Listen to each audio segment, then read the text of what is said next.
केंद्रीय मंत्री ज्योतिरादित्य सिंधिया लगातार कांग्रेस पर निशाना साध रहे हैं। हाल ही में उन्होंने ट्वीट कर विपक्षी महागठबंधन पर निशाना साधा था।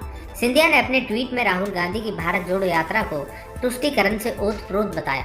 कभी ज्योतिरादित्य सिंधिया को राहुल गांधी के बेहद करीबी दोस्तों में गिना जाता था, लेकिन दोनों के बीच ऐसा क्या हो गया कि दोनों की सियासी दुश्मनी आज मिसाल बन चुकी है। सिंधिया ने राहुल गांधी के खिलाफ सीधे सियासी हमले तेज कर दिए हैं।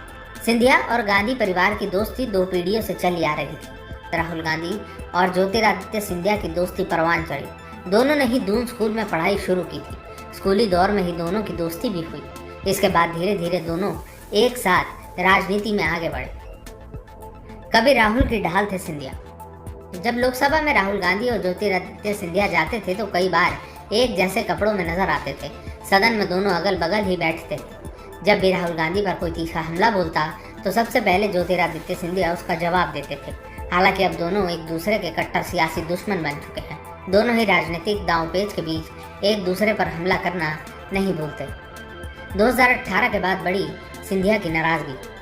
राजनीतिक जानकारों का मानना है कि साल 2018 में मध्य प्रदेश में कांग्रेस की सरकार बनी, तब पूर्व सीएम कमलनाथ और दिग्विजय सिंह की जोड़ी सभी फैसले ले रही थी। इस दौरान सिंधिया का राजनीतिक कद कम होता जा रहा था। सिंधिया के पास उनके समर्थक मंत्रियों के लगातार शिकायतें आ रही थी। समर्थक मंत्रियों ने बार बार कहा कि सरकार में उनकी सुनवाई नहीं हो रही। कमलनाथ दिग्विजय सिंह की जोड़ी से सिंधिया की नाराजगी बढ़ने लगी। 2020 में रिश्तों में आई खटास।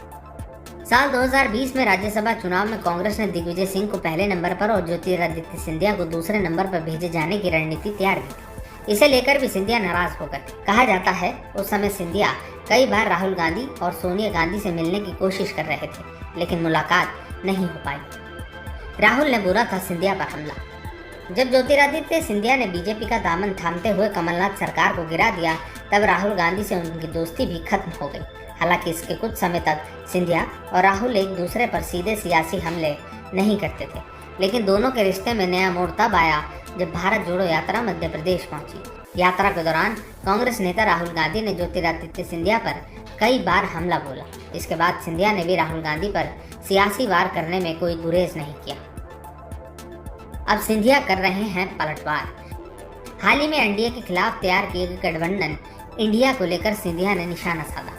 उन्होंने 2023 में इंडिया गठबंधन को भ्रष्टाचार और सत्ता हासिल करने वाला गठबंधन करार दिया है। इसके आड़ में उन्होंने राहुल गांधी पर जमकर निशाना साधा। उन्होंने लिखा है कि साल 2022 में सत्ता के लिए तुष्टीकरण से ओतप्रोत भारत जोड़ो यात्रा निकालेगी। ज्योतिरादित्य सिंधिया का ये राहुल गांधी पर सबसे बड़ा हमला था।